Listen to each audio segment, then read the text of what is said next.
Hey guys, it's me, Jeffrey. And for today's video, pag-uusapan natin kung dapat nyo pa bang bilhin yung iPhone X ngayong mid-2024.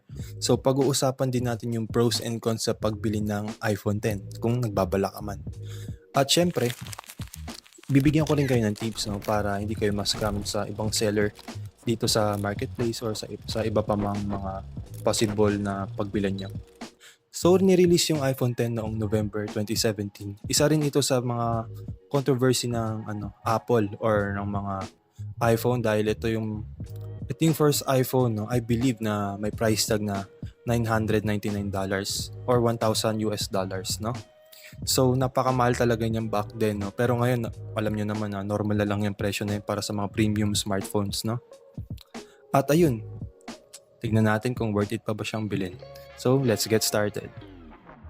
Simulan natin sa design ng iPhone X. Isa sa bagong design ng iPhone dito is yung camera layout niya. So, alam naman natin na yung iPhone 7 Plus at iPhone 8 Plus ay yung camera layout nila is horizontal. Unlike dito sa iPhone X is naka-vertical na. Definitely guys, isa to sa mga unique na camera layout na nakita ko sa isang smartphone. At yung frame naman ng iPhone X is gawa siya sa stainless steel. Samahan mo pa ng glass back. Talaga namang pag pinag-combine mo ang stainless steel at ang glass back, mas mararamdaman mo na sobrang premium yung smartphone na ginagamit mo. Sa display naman ng iPhone X, ito yung pinakakauna-unahang iPhone na merong full screen na display. Kasi alam naman natin na yung mga iPhone models ay meron laging home button sa baba.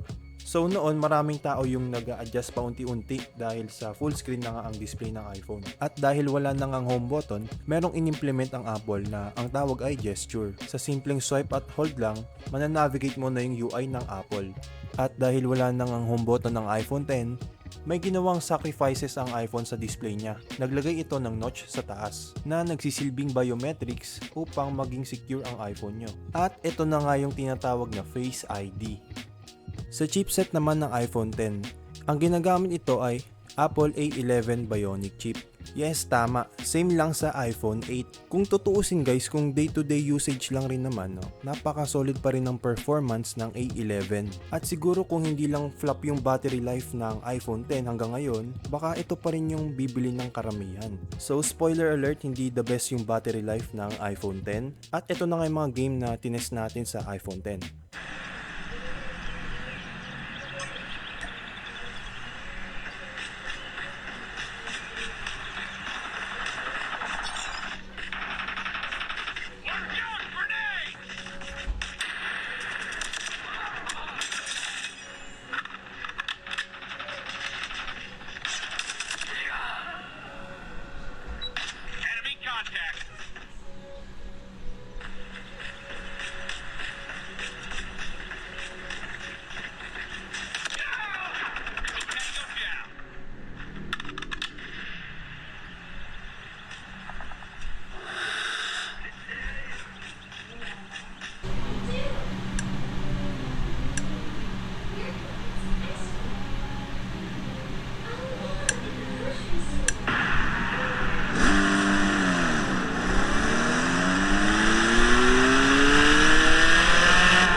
Okay guys, so yung graphics sa atin dito is high lahat.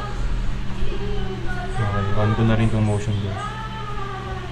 Okay. So, start.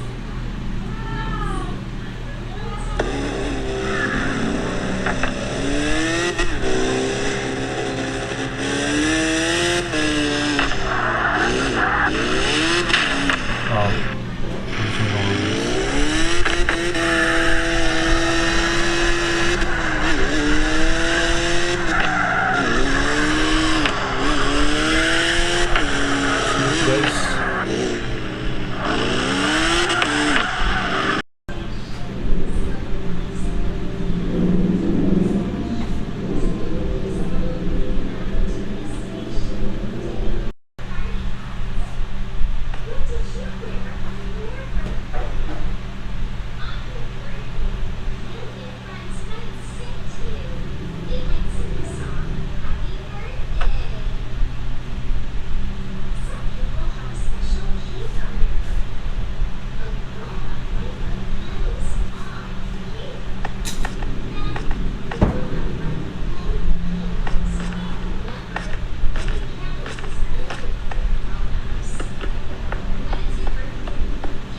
Kapansin-pansin naman na yung majority ng mga nilalaro natin is sobrang playable. Pero kung mabigat na game kagaya ng Car X Street, kapansin-pansin na nagda-drop talaga ng frame since yung battery natin is nainit. Pero kung mga simpleng laro lang kagaya nito, kayang-kaya naman niya i-handle.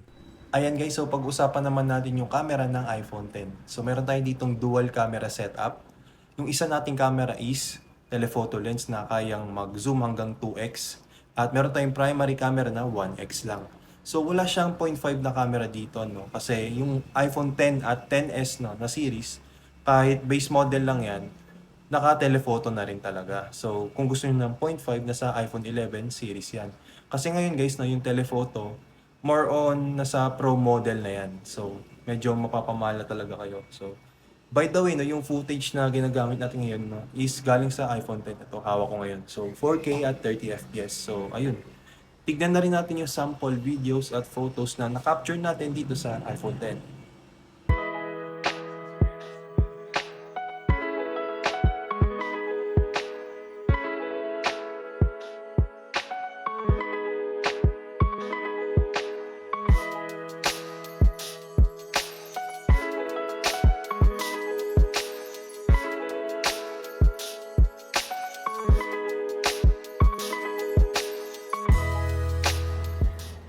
Ayan guys, so ito naman yung front-facing camera ng iPhone X.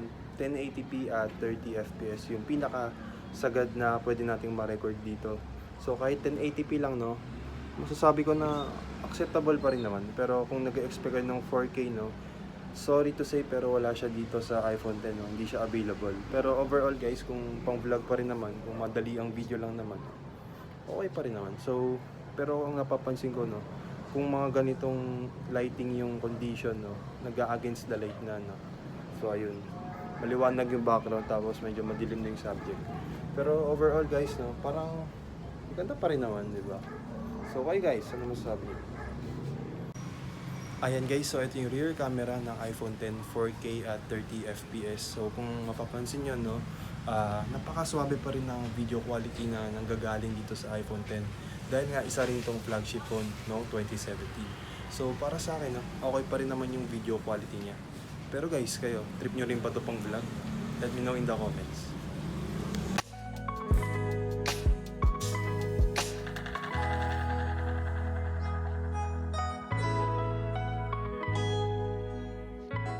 So ayan, bago ko makalimutan yung isang feature ng iPhone X, supported din ng wireless charging yung iPhone X. So for example, meron kayong MagSafe na power bank dyan. Compatible naman siya, pero hindi siya yung maa-attach mo, no, ng accessories kasi walang magnet yung iPhone X. Or hindi didikit yung iPhone X nyo dun sa MagSafe kasi nga walang magnet yung iPhone X. May coil yung iPhone X pero ilalapag mo lang siyang ganun talaga para makasagap ng wireless charging. So, ayun yung isang feature, no. So, ayun, kung nakita niyo naman sa video na to, no, napaka modern pa rin ng experience. And one thing na concerning dito sa iPhone X, no, yung kanyang software. Although usable pa naman yung majority ng apps na habang nire-review ko yung iPhone X ngayon, no, kasi iOS 16 medyo bago-bago pa naman, marami pa namang nagamit niyan. Although kasi, no, ang meta ngayon, no, is iOS 18. So, kung gusto niyo ma-experience yung iOS 18 sa iPhone X, well, sobrang labong mangyari yun, no, na ma-experience niyo kasi hindi na supported yun ng iPhone X. Na-reach na ng iPhone X yung major software support na binigay ng Apple. So, hanggang dun lang sa iOS 16, no? At, o nga pala guys, no, kung bibili niyo yung iPhone X sa ibang bagay kagaya nung pag-text or camera lang, okay naman at siguro lang, slight na social media, pwede nyo siyang bilhin. Pero yung sabihin yung magbababad kayo ng sobra sa YouTube, pwede naman kaso hindi naman sobrang ikli ng watch time na magagawa nyo doon. Pero parang hindi nyo lang siguro ay enjoy masyado kasi nga, well, nag-iinit sa kamay, no? Ayun yung problema ngayon sa mga second hand na, in general, no, mga second hand na flagship phone kagaya nitong iPhone X. So, yun na naman yung thoughts ko dito guys, no? Buy at your own risk na lang to. Pero guys, no, para sa akin, kung camera wise, go for the iPhone X kung yung purpose mo. So, to be honest, gusto ko yung color science ng iPhone X. Fan ako nun. So, that's it guys. Thanks for watching.